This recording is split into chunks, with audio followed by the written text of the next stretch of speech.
2022 brings my biggest, most expensive vinyl haul ever. The collection expanded with 60 new records, including some rarities I've had on my vinyl bucket list for years. I only buy records I really like or love, so sit back, relax, hit that like button, and welcome to the last 12 months of my vinyl collecting endeavors.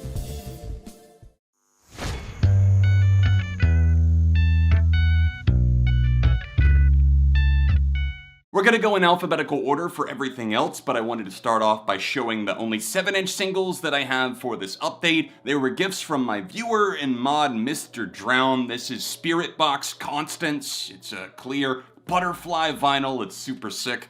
And also Green Day's Know Your Enemy, meaning my Green Day 7-inch collection is growing again. People, I have finally made it happen. My Blackened Demo heart is overflowing because I have an original pressing of Sing the Sorrow by AFI, one of my favorite records of all time, on vinyl. You guys probably know how rare this is. I paid a lot of money, but the person that sold it to me on Discogs was super friendly, willing to work with me, and there's only some minor damage on the top, as you can see, but the record itself is so gorgeous, such a detailed, vivid red, and it sounds fantastic on the turntable. Beach House's double album Once Twice Melody, this is just the standard black, but it does have the alternate artwork. This is the Target exclusive edition of Happier Than Ever by Billie Eilish. It has a gatefold, and it's on Robin Baby Blue vinyl. I snagged this out of the used bin at my local record store for $5. It has one of the earliest songs that I ever fell in love with, Uptown Girl. It's An Innocent Man by the Piano Man, Billy Joel. New Zealand rockers The Beths with Jump Rope Gazers. This is on a really pretty kind of spring floral green. The excellent post-punky debut album Silent Alarm by Block Party. Got it good, now get inside of the vinyl gatefold for Bo Burnham's Inside, the special that was on Netflix. These are the songs from that special. It's on a translucent yellow. I don't know how I didn't have this until now, but here's the self-titled album by the Cars. The synth-pop trio CHVRCHES with Screen Violence. This is on a gatefold with a really pretty translucent ruby red. Hey mom, showing pornography on the YouTubes. What are you gonna do about it? It's a record store day exclusive. Oh no, it's got pictures too. Thank you Daft Punk and Daft Punk's team for finally making Discovery a little bit more readily available on vinyl. Depeche Mode's 1990 record Violator. This is an absolute classic. Metalcore band Era's self-titled album on chunky white vinyl. Here I go again, feeding my Fiona Apple addiction by adding 2 more to the collection. This is Win the Pawn and also The Idler Wheel, neither of which I'm going to say the full name of, but both of which are from Vinyl Me Please. And also, I love how with the artwork for The Idler Wheel in particular, you can run your hand over it and feel the detail. I was stoked to find this in the used bin for $10 at my record store. It's Everything Not Saved Will Be Lost Part 1, the better of the two by Foles. Mama always said that I should have the Forrest Gump soundtrack on vinyl, so when they repressed it, that's exactly what I did. There's so many classics on here, and shout out to Forrest Gump. It's one of my favorite films of all time because I grew up watching it from such a young age. I now own all 5 records on vinyl, which I think is saying something about how much I really do like their music. This is Dance Fever,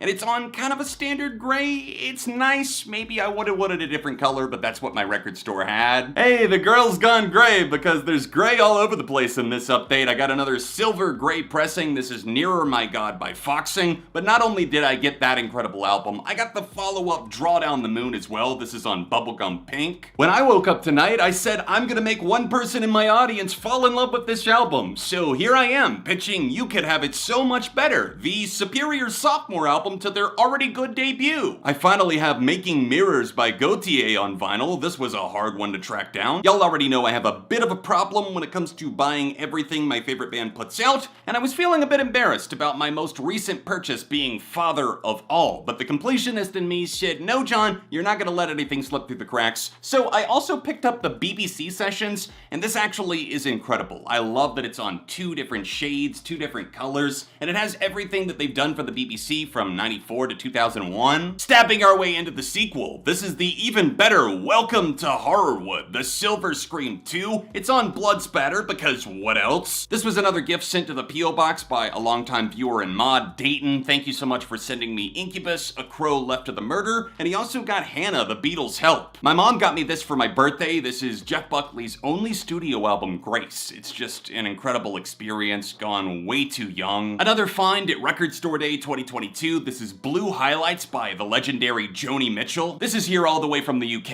It was so hard to find in America on Discogs or eBay, but it's loathed with their excellent album. I let it in and it took everything. This is a clear pressing. Lucy Dacus with her magical album Home Video. Who else has joined the cult of Magdalena Bay? It can't just be me because I got A Little Rhythm and A Wicked Feeling, the EP on standard black vinyl, and we also have this glorious red pressing of Mercurial World, their debut album. I saw this at the record store and I had sampled some of the tracks. I really liked what I was hearing. This is After the Party by the Menzingers. You already know I had to grab MGMT's Congratulations. It was nice to finally see this, and I like the pressings that we get from music on vinyl. They typically do a lot of extra work when it comes to the artwork and really high quality records themselves. Another surprise find in the used record bin. This is Even If It Kills Me, the 10th anniversary edition by Motion City Soundtrack. I copped the 20th anniversary edition of Origin of Symmetry by Muse. Just look at how badass that artwork is. That was like my phone wallpaper for 6 months following the release. Still salivating over this one, but Hannah got me this for my birthday. It's With Teeth by Nine Inch Nails, and I love the fact that it's a gatefold, but also it kind of has this papery texture to it. It's different, it's unique. The Offspring's Greatest Hits. This was a Record Store Day release. It's on blue vinyl. Underrated alert, this came out in 2021. It's This Place You Know by One Step Closer. They're a hardcore band, and this is a really nice colored pressing of their debut. Paramore's label Fueled by Ramen celebrated their anniversary by releasing some albums on vinyl or else repressing them, and this is the once again silver and gray edition of Riot. My best friend Nate got me this for my birthday. This is Evil Empire by Rage Against the Machine. It's the Red Hot Chili Peppers with Unlimited Love again. It's John Frusciante back in the band, and it's on purple and gold Lakers vinyl. I was so shocked to find this one in the used bin. It's the debut album Sour by Olivia Rodrigo. It was only $12. It's the Target exclusive,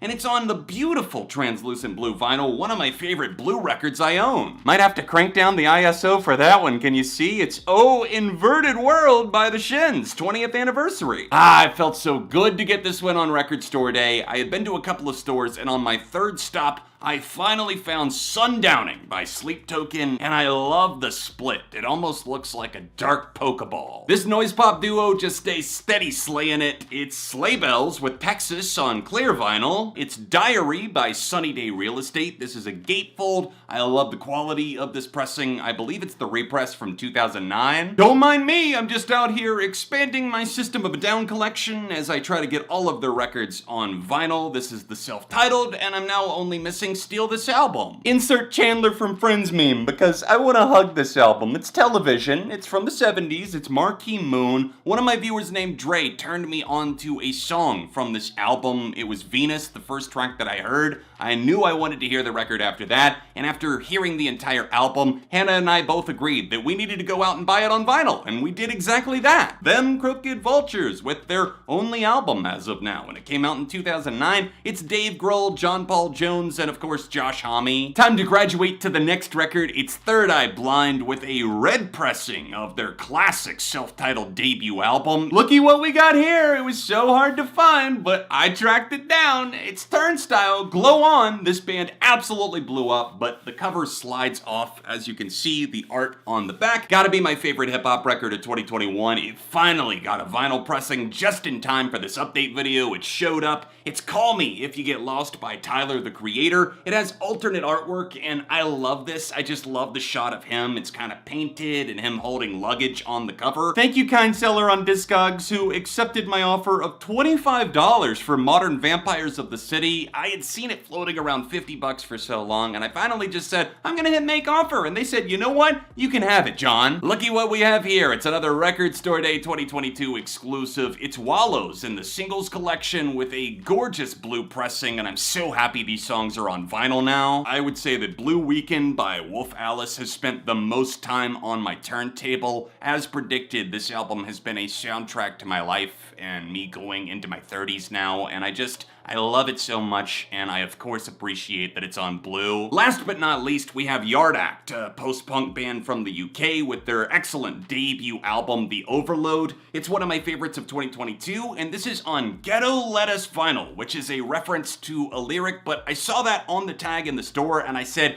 I have to own that, and the fact that it actually is Ghetto Lettuce is just even better. I hope you guys enjoyed my annual vinyl update. That's everything that I've added to the collection as of May 2022. If you want to check out everything else in my collection, then all of the videos are linked down below, or else there's a playlist floating on screen. Check out another recent video right next to it, and other than that, I'll be back soon for more on ARTV.